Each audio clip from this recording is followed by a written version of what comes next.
So first chest session you could say after a long time of not training. So there is an obvious dip in strength, but give it a week or two and I'll be back to where I was. So that is the problem. Something to say about chest training is for the longest time people used to neglect their upper chest, like not doing plain work. So there was a lot of advocates for what do you call it? Yeah, for incline pressing, for any sort of upper chest movement. But then now it's gotten to a point where everyone's so much on the upper chest trained that people are still forgetting that the mid and lower chest still constitute more of the chest. They are the biggest parts of the chest. So do your incline work doesn't mean you don't do your upper work. Keep doing your upper chest work. If you're doing a high to low, if you're doing a low to high fly, go ahead. If you're doing an incline press, do that. But then also try to bias your mid and lower chest, be it by high to low flies, just pec decks, or like dips for lower chest. Whatever it is, never neglect one for the other, in my opinion. If getting one muscle up means you have to forget something else, there's something wrong with your programming and you should fix it. A great way, honestly, you could fix it if your chest is lagging is do your 2 sets of incline. Though there is some redundancy, it will help. Do 2 sets of flat bench and then go to your flies. Or if your chest is a weak point, start with your flies first, 2-3 sets, do that, and then onto your pressing motions. So not only do you get a good pre-exhaust, you also your first set of the day is always your strongest, your best set, and each subsequent set is going to go down in quality and in terms of stimulus. So that first set is what matters the most. So if you can get that first set to be your pec deck, it will do wonders for your chest growth. But at the end of the day, programming, everything is your choice as long as you follow the rules.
Something important to clarify in terms of lifting, even most normally advanced so-called scientific supplies, all of it started just because they wanted to fix problems and or apply the solutions. So take an example. Earlier they found way back when they found that more volume means more weight, because that's what makes sense. You lift more, you gain more stimulus, you gain more muscle.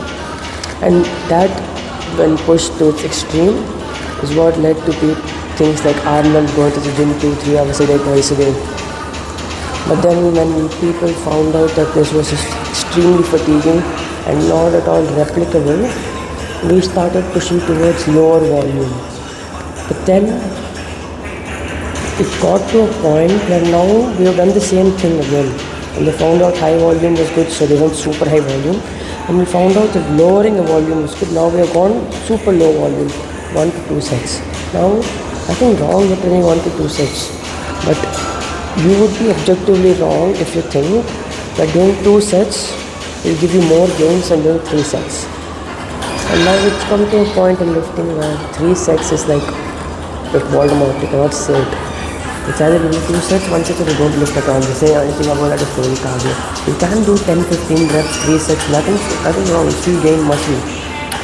What started as a way to minimize fatigue while maximizing muscle is now minimizing muscle and minimizing fatigue.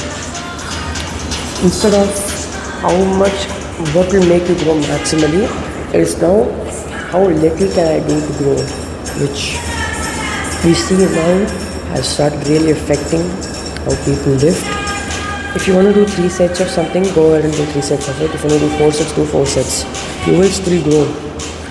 Because not everything is a deadlift that you do 1 set, 2 set and you die. Not everything is fatiguing like that.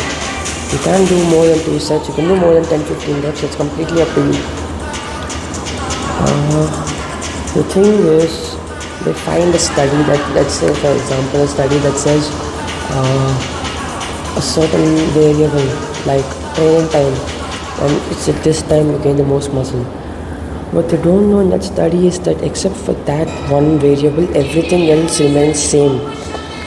But what people do is they go across multiple studies, get all these variables and turn all of them down. So now you're not really applying that study as it was done. So from there you have to leave it an intuition how your body says, but I hope that makes some sense. I'll do this set to 80 kilos now, which is really surprising. I don't know how I progressed real fast on chest flies. There is always 2 sorts of people. Ones who have strong fly, weak press like me, or there's strong press, weak flies like some of my friends. There is explanation for this. If you have a stronger press than your fly, it means you have really strong frontals and triceps because they help with the press. When you lock out, this is extension, triceps, and flexion and extension, which is frontal. On the flies, really, you're completely limited to horizontal adduction, which is this. So, think of that what you want to do.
just like a volume was largely overemphasized. Another thing that was largely overemphasized by, you could say, almost everyone at a certain point of time was the importance of that deep stretch. I don't know what happens there, but they said so important stretch, they stretch that. And I think the main reason it started was because back then you would have people like sitting just doing curls like this. Now, of course, it's not a full ROM. So what started as a method to fix range of motion then got so highly exaggerated that got to a point where now we have unnecessary range of motion. Case in point, your lat pull downs. Now, I still see many people saying this, and back then there were a lot of people advocating for it. When you do your lat pull down, like let go all the way up, let your shoulders contract. Why are you doing this? Let your upper traps. This basically just becomes a row. This whole part is a row, and from here, 120 degrees till here is where your lats have the best leverage. So when you have people saying you need to touch your chest, no, because then listen, do it right now. You touch your try to bring the bar down, you can feel your shoulder blade squeeze. And what is that about? That's mid traps. You let go like this, look what happens. That's your shrugs. So you're basically doing upper traps. You do this, you can feel your traps working. So when you're doing your lat pull downs, stop about here, about 120 degrees, bring the bar parallel, bring your elbows on, try to imagine bringing your elbows into your waist, and you'll have some good adduction, which is lower lats. If you pull in front of you, that's your upper lats. If you pull to your almost to your side, you cannot have a perfectly frontal plane pull with a bar like this. If you have those double T handles one like go like this, you can have a great one. Otherwise, almost in the frontal plane, that's your lower lats. Yeah, I'll just do this set.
Next thing on the list is assisted reps. Now I am a bit guilty because I have gotten these a bunch of times, but I do it for the pump, to give a great pump. But in reality, assisted reps don't do much for gains. And now I know once I've said that, there's going to be a lot of people coming in saying, oh, I got big doing it, or Mike Mansell did this, that. If you look at it practically, you're not doing much for yourself. If you like getting assisted reps, you like that feeling, like that eccentric out, go ahead. No, I can't stop you. But all I'm saying is hear me out. So we lift based on rate of perceived exertion, RPE, which I'll explain after this set. Now, once you can't do a rep, it means you've hit a point where your brain cannot perceive the amount of effort required to bring it down, which is when you hit failure. Now when you have assisted reps, the rate of perceived exertion decreases because now your brain knows there is a person to help you down, which just means less stimulus. So you aren't growing much from those assisted reps, especially if you're fatiguing yourself. But as I said once again, don't over apply this. If you want to get a rep or two on tricep push downs, go ahead. But a rep or two on deadlifts, now you'll understand why you won't want assisted reps on those. Deadlifts, bench press, squats, assisted reps on those is just not worth it. But I'd say you're doing a preacher curl, some sort of tricep push down, some sort of isolation work, go ahead, get those 1 or 2 reps, but understand that that may not be the most optimal, and be fine with it. If you want to do it, and if it's not the most optimal, feel free, feel proud to do it. Just lift however you want, whatever method, whatever rep range, whatever set range, whatever exercises, just do it. Even if you burn out of fatigue, what's it to me who's giving you this advice? You have all this for free. If you want to apply it, if you don't, you're to blame there. On to wide grip rows. These are really easy exercises. I've explained many times how to do this. Just squeeze your shoulder blades as much as you can and you're good to go. As I said about the stretch, you don't need to overemphasize. You need to go all the way down like I did back then, because then you'll be turning it to something else. You're doing traction, which is, what do you call it? Serratus anterior. Go ahead if you want to go all the way down there, but that's probably going to fatigue your lower back, because going down, coming back up like cable deadlifts, I digress.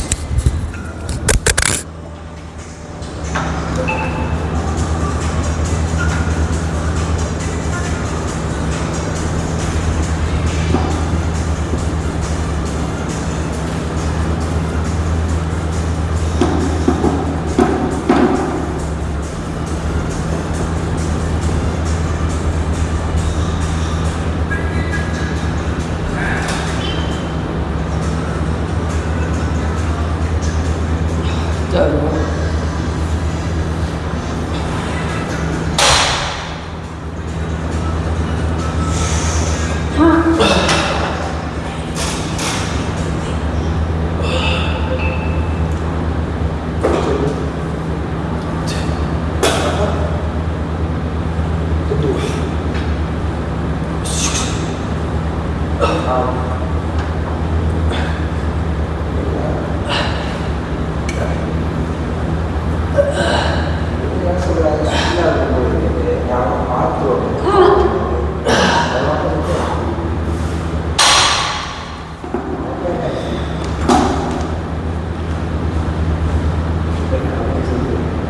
So as I said about RPE, which is rate of revolution, basically starting out of negative energy, it's just how hard your brain thinks something is. If you want to lift 140 kilos, just with the hard level to think of it as hard, which means that's a really high effort task. It means it has a really high RPE. Usually whenever RPE is measured, it's measured from a scale of 1 to 10, 10 being the highest. So you don't need to really discuss, you need to even think about the ratings at this point. Just keep in mind what that is, because what that changes is how you do your reps. Now, a full range of motion back and down will have a different perceived exertion compared to partial reps, lengthened partials. Right? We used to talk about it. So what happens now is compact the full arm perceived exertion and the lengthened partial. It's a difference in perceived exertion with the lengthened partial having a lower rate of exertion, which means not really creating much stimulus, rather you're just doing an easy task. Just basically just a drop set at the point. Is it worth it? In my opinion, it's not really worth it. There's going to be a big difference. If you like lengthened partials, whatever reason, if you have your own reasons, again, do them. Everything I say, anything on YouTube themselves, to a certain extent as just suggestions. Other than some basic stuff, of course, like sleep properly, eat properly, protein, all that. That's like basic shit, basic stuff you have to have in need. Everything other than that, in my opinion, is just extra. That gives you like 5-6% of difference. The thing is over lifting time, because obviously we're lifting for a long time, lifting not a short time thing. Those 5-6% of optimization will add up and will give you a noticeable difference, but that I guess.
அது போன பார்த்தா அதை ஒரு தூக்கிட்டு உள்ள விட கொஞ்சம்